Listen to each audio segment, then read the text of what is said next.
The other thing I wanted to talk about today, just for the sake of being able to have videos go up this week, is it better to pull on characters or weapons?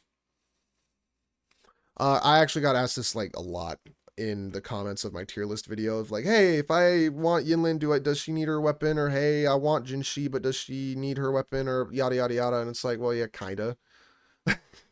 Kinda. The 5-star weapons are made to really like buff those characters. But now that I've actually gotten a full look around at what they do, yeah, weapons are better. Big reason weapons are better is because the limited weapons are just going to have the attribute damage bonus scalings or like crit rate scalings aside from like main stat and just all these massive buffs. Chang Li's weapon gives 112% skill damage bonus at R5, which is amazing for like Chang Li or Danjin. String Master gives a bunch of attack stat to Yinlin and a 36% crit rate at max level. Gion's weapon gives crit damage and a bunch of damage bonus for heavy attack damage. I mean,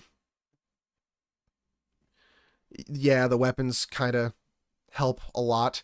Is it better to pull weapons or characters? I mean, that's not even a question at this point in the game because it really is like, if you have Yinlin, pull her weapon. If you have Gion, pull his weapon. If you got Jin Shi, pull her weapon. If you got Chang Li, pull her weapon. It's only till later, like year 1 plus, when it's like, do I pull this weapon for this character that I don't want for my character that I do have? Or it's like, what if you want the weapon and character and can only pick one, but you don't have a best in slot for that character, but that character's weapon's best in slot for another one of your characters, I guess is the argument. It's like, if you want a character and you don't have their best in slot, and you can't pull for it, or you want their weapon for a character you already have, which does become that character's best in slot, but you want the character basically, it's the question of what do you need on your account. Do you want that character with that weapon to be like a better DPS, or do you want that character that is new because they fill a role in your account that you don't have, or you're just like head over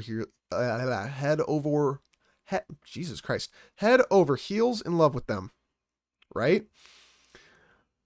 So the question becomes less or so, is it better to pull weapons or characters, and more so, what do you need on an account by account basis? As of right now in the game, though, I firmly stand on pull both. Yinlin plus her weapon is better than Yinlin alone or her weapon on like Encore, right? Yinlin plus her weapon is probably the most valuable character on anybody's account at the moment. Jinshi really likes her weapon. It's a big damage increase for her. She can get around without it, but she really likes her weapon. And her weapon really likes her. Chang Li really likes her weapon. It's a big damage increase for her. Her weapon really likes her and Danjin, right? So it like Chang Li's gonna be the first banner where it even really matters. Because like we have the one here for Yinlin. It's like, yeah, pull String Master, it's great on Encore, but also get Yinlin first because Yinlin's a better investment than the weapon, just for accounts in general, right? Jinshi is like, yeah, get Jinshi and then get her weapon because her weapon buffs her, but you have to have Jinshi first. Ideally, S2 Jinshi first. Chang Li is like, yeah, you want Chang Li, but also her weapon's really, really good for Danjin mains. So it's like, if you can only pull one or the other and you have a cracked Danjin and they're like your favorite character ever, pull the weapon. But if you want Chang Li, because you just love Chang Li, pull Chang Li. But then it's like, can't have both, but you want both, right? Goal is pull both.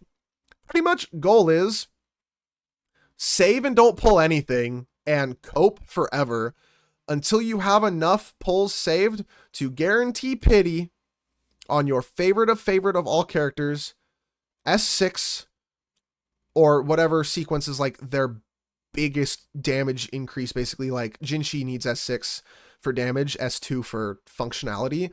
Chang Li likes S2 for ease of building, and then S6 for massive damage increase, right? And then R5 their weapons. And I guess that's another question too. Is like, do I S6 a character or do I R5 a weapon? Outright, R5ing a weapon is much cheaper. R5ing a weapon is much cheaper, and depending on the weapon, much more valuable than a S6 character. Like if you have a character and the weapon and you had to pick, Jinshi, character. Changli, weapon, right? Yinlin, character. Jian, probably his weapon, right? Depends on the character. But from a strictly objective, not objective, but a scenario list standpoint, like we're not talking about how your account's built or anything. Do you pull a character or a weapon? Probably the weapon.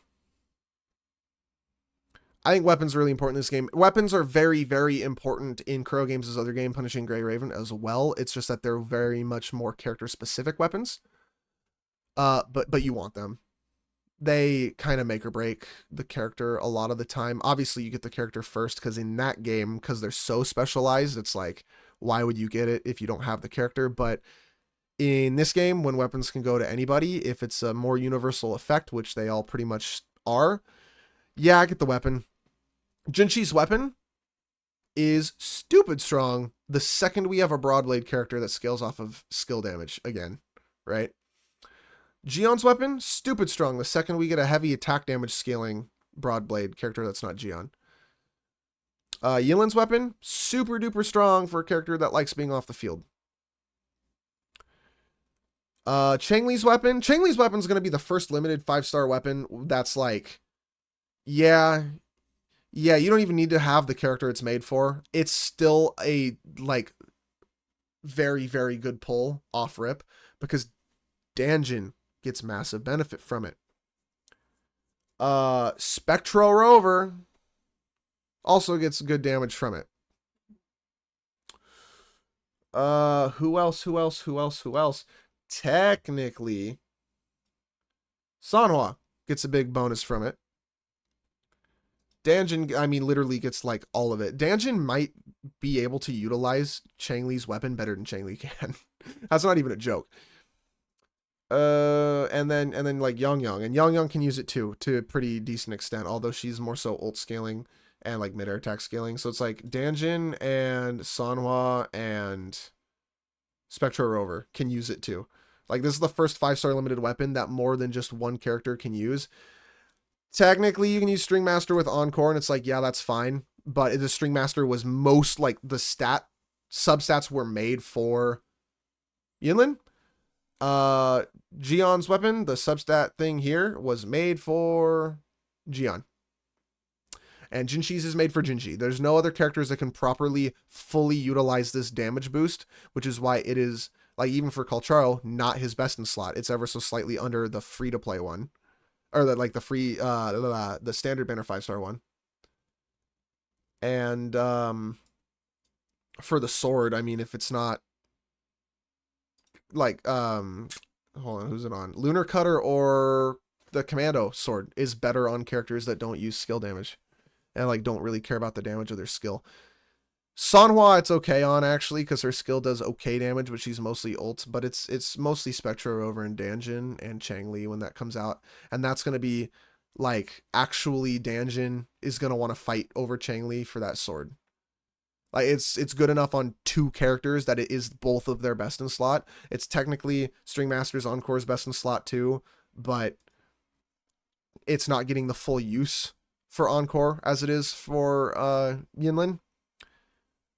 Changli's weapon actually gets its full use for Danjin and Changli. Like, they both can 100% utilize it, and it's 100% the best weapon on both of them. So, you know, in going into the future, it's like weapons matter more. The buffs of the weapons and the stats of the weapons, especially crit rate weapons, matter a lot. And make it to where you can build your character a lot better as well with crit rate and crit damage secondary stats. Or I guess technically that's the main stat. Whereas new characters, it's like you're just spreading your weapons and your resources and echoes and everything even more thin. So for power of an account, definitely weapons, at least right now. And for diversity of an account, it's characters, of course, but it's like you want the power. This game is very much like, this game's going to be different in the way that it is going to 100,000% be better to not pull any of the DPSs, any of these supports, anybody really at all, until you have enough saved to get your character that you like love and adore and want, and then also S6 them and R5 their weapon. because it's just going to be that much more of a damage boost and able to clear content boost basically in the harder content, because it's not so much trying to survive, trying to have supports. Your damage boosts are negligent after a certain point, really, but the weapon and the character being S6R5, the sequences change the characters considerably in this game, especially the 5 stars. And the R5 of a weapon is such a massive damage boost that it makes it to where supports do not matter. So you don't need to pull for even new limited supports, really, because you can just have your DPS be fine on their own. Especially Jinshi and Changli really showcase this one as well. So is it better to pull weapons or pull characters? I mean, realistically, pull both, but weapons is probably more worth it on your account than a character would be most of the time. So far from what we've seen in this game. Unlike Genshin Impact, unlike Star Rail, any Hoyoverse game really, it's like, yeah, you want the character for the team and all this stuff. This game is a lot less about team building and a lot more about your individual skill on a character and how built your character is. So, you know, that's my piece on that. Definitely get weapons for the characters that you're good at and that are good, that you want to build and you have built very well. And just, yeah, definitely you want the weapons.